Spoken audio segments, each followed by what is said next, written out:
Malam ini Daryl berjanji untuk menginap di apartemen Farah. Sebagai permintaan maafnya juga, akibat menghilang tanpa kabar selama seminggu. Di atas ranjang sebelum terlelap, Farah meminjam lengan kekar Daryl sebagai ganti bantal kepalanya. Lalu tangannya memeluk pinggang pemuda itu dari samping. Senyaman ini kalau punya teman tidur, bisik Farah sambil mengeratkan pelukannya. Biasanya sama bantal guling kalau kamu nggak nginep di sini, jelas Farah. Daryl hanya mengangguk sambil mengelus rambut di puncak kepala Farah. Rasanya sakit hati akibat hubungan yang berakhir dengan Alvin tak lagi Farah ingat semenjak ada Daryl yang muncul dan selalu memenuhi segala kebutuhannya. Walau Farah sadar kalau ini hubungan yang tak patut dibanggakan dan sungguh beresiko. Sejauh menyenangkan dan sama-sama menguntungkan, jadi lebih baik dinikmati. Sayangnya, aku nggak bisa tiap hari tidur di sini. Bisa-bisa orang tuaku curiga kalau anaknya tiap malam tidak di rumah. Besok aku beri kamu teman tidur penggantiku. Kalau misalnya aku tidak bisa tidur di sini, setidaknya kamu masih punya teman tidur yang aku beri. Maksudnya, teman tidur pengganti bagaimana? Alis Farah mengernyit. Pikirannya dipenuhi pertanyaan maksud dari kata-kata Daryl.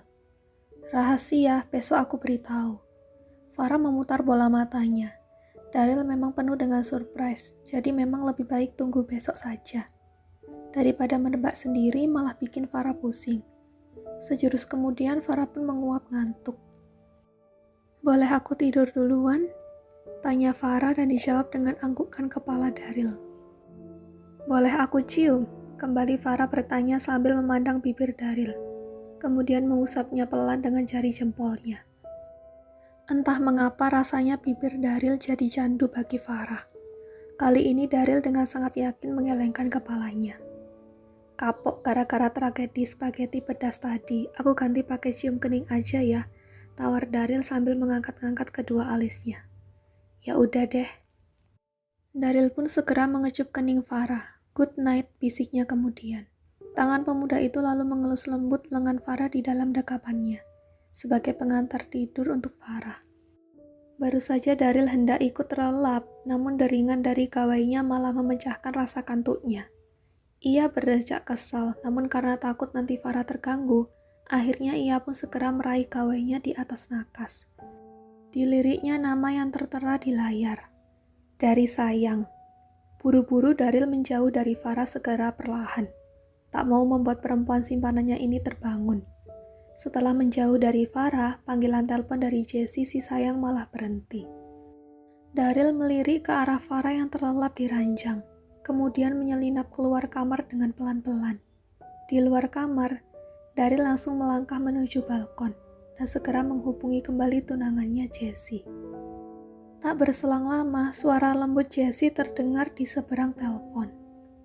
Barusan kamu menghubungi aku. Ada apa sayang? Tanya Daryl dengan nada lembut mendayunya. Enggak, cuma mau tanya apa kamu sudah tidur? Tanya Jessie di seberang telepon. Belum, aku belum tidur kok, kenapa? Kangen ya, ledek Daryl. Sejenak hening, tak ada jawaban dari seberang telepon. Halo, Daryl memastikan dengan menyapa kembali, karena tiba-tiba saja tak ada jawaban dari seberang telepon. Masih juga tidak ada suara. Daryl mencoba melirik ke layar gawainya. Takutnya kalau baterainya habis atau tidak ada sinyal, namun ternyata baik-baik saja. Aku nggak bisa tidur. Tiba-tiba suara Jessie terdengar jelas. Mau aku nyanyikan lagu Nina Bobo, tawar Daryl dengan ekspresinya yang jenaka. Tapi jelas saja Jessie saat ini tak bisa melihatnya. Kalau kamu yang nyanyi, yang ada aku nanti malah sakit perut mules karena dengar suara kamu, ledek Jessie. Enggak mungkin dong, yang ada malah kamu yang ketagihan. Sampai ketiduran karena dengar suara merduku. Penyanyi idol aja kalah, bangga Daryl dengan suaranya yang pas-pasan. Aku bukan pengen dengar kamu nyanyi, tapi... Jessie seakan ragu dengan kemauannya sendiri, ditambah gengsi juga. Gengsi kalau perempuan yang mulai duluan. Nggak jadi deh, lain kali aja. Apa? Tanya Daryl. Apa kamu pengen kita ngobrol? Aku siap temenin kamu ngobrol, bahkan kalau mau sampai pagi, aku siap. Jessie tampak menyimpulkan senyumnya, yang jelas Daryl tak bisa melihatnya. Iya, aku perlu teman ngobrol, jawab Jessie. Mau ngobrol lewat telepon atau mau tatap muka langsung, tawar Daryl kemudian. Jessie kembali terdiam dalam beberapa detik. Terdengar hembusan nafas halusnya dari seberang telepon. Kalau tatap muka, caranya gimana? Satu sudut bibir Daryl terangkat. Aku akan ke sana mencarimu dan menemanimu ngobrol sampai pagi. Jadi apa aku harus ke sana untuk menemuimu sekarang? Iya, jawab Jessie. Perlu kopi juga kira-kira. Kopi? Alis Jessie menyergit. Iya, sebagai peneman kita untuk ngobrol, jawab Daryl. Kalau kita minum kopi, jadi hilang ngantuknya dong. Nanti yang ada kita nggak bisa tidur. Apa nggak masalah? Memangnya kamu besok nggak ke kantor? Tanya Jessie bertubi-tubi. Itu urusan gampang, besok aku bisa izin supaya tidak ke kantor dengan alasan baru selesai begadang menemani tunangannya yang cantik ini. Semudah itu. Jessie merasa tak yakin dengan pekerjaan Daryl. Apa semudah itu ditinggal, mengingat dia adalah orang nomor 1 di perusahaan itu sekarang. Iya, semudah itu. Kamu tenang saja, kata Daryl tak mau berdebat lagi.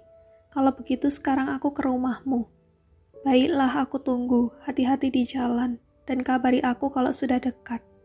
Jawaban dari Jessie yang seakan kembali memberi Daryl celah untuk masuk ke hatinya ini. Langsung ia manfaatkan dengan baik. Oke, sampai jumpa. Panggilan telepon pun dimatikan. Daryl lantas segera bersiap-siap untuk berangkat menemui Jessie. Ia kenakan pakaiannya kembali, lalu menyelinap masuk ke dalam kamar Farah. Melirik sekilas ke arah Farah yang tengah terlelap tidur di bawah selimut. Daryl melangkahkan kakinya mendekati ke arah Farah. Sejurus kemudian, ia mendaratkan kecupan di kening Farah, di hidungnya, lalu di pipi. Dan yang terakhir kecupan kilat di bibir Farah agar ia tidak terbangun. Maaf sayang, aku tidak menepati janji lagi.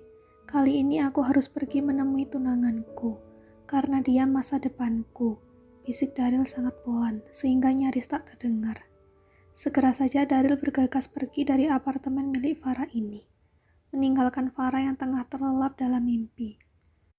Sementara Daryl sedang berjuang untuk meraih masa depannya, agar lebih dekat dengan menemui perempuan yang ia cintai, dan sangat sulit Daryl taklukkan dari awal. Daryl melajukan mobil sportnya di tengah keheningan malam. Sebelum sampai di rumah tunangannya, Daryl tak lupa untuk mampir membeli 2 kopi hangat di sebuah minimarket 24 jam. Berharap dengan kopi ini bisa menjadi peneman malam mereka nanti. Hanya peneman ngobrol, tak lebih. Sampai di depan rumah Jessie, Daryl segera menghubunginya. Ya, sudah di mana? Tanya Jessie di seberang telepon. Sudah di hati dan di pikiran kamu, jawab Daryl dengan gaya gombal konyolnya. Aku serius. Aku sudah di depan rumahmu.